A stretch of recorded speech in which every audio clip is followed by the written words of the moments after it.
getting ideas from ordinary Malaysians like you and I, professionals as well, and specialists. And I know we have some in the room today.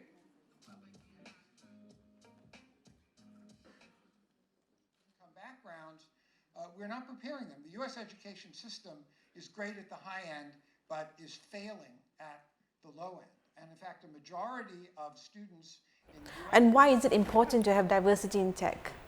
There's a lot of research that demonstrates that diverse teams make better decisions and have better outcomes. This is at all different levels and across all job functions. If you're not utilizing all of the talent that you have, if people's productive capabilities are not being developed because there are biases against certain groups of people, there are certain stereotypes that are holding them back, not only will those individuals and their families and communities be worse off, but the country as a whole will be worse off. So whatever level you look at it, it's important. Right. And speaking of diversity, which is more important? Is it the diversity of people in the company or the diversity of ideas behind the tech startup? So I think that so much of our thinking depends on our lived experience, where we came from, how we grew up, and that is a function of our diversity. The two are not separate issues. They are tied together, and you really can't have one without the other. Inclusivity in tech has always been an issue, but people are fighting back.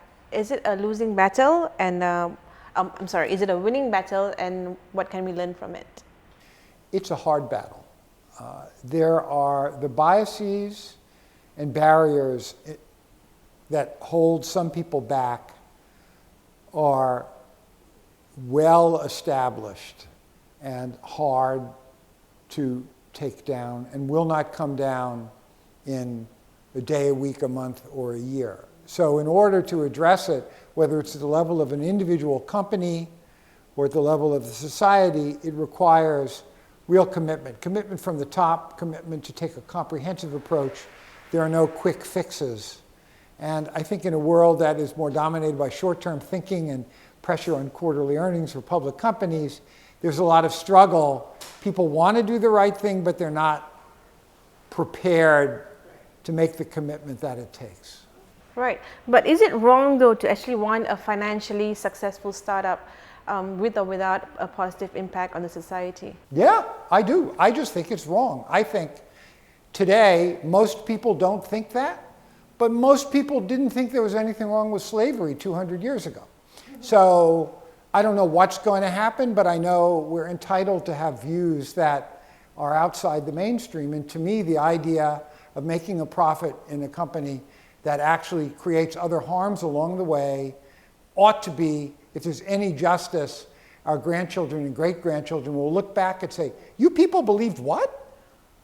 So how can startups ensure that they do not sacrifice ethics and social responsibility when they become successful? Well, that's a great question.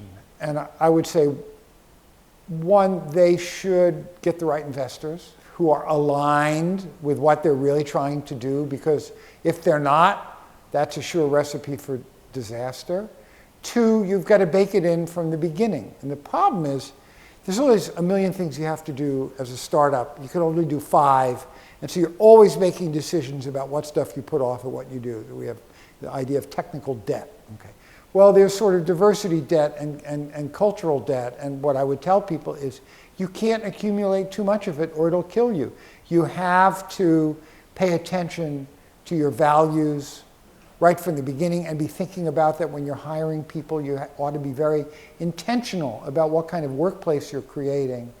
Because if you don't, it's 1,000 times harder to change it when you're big.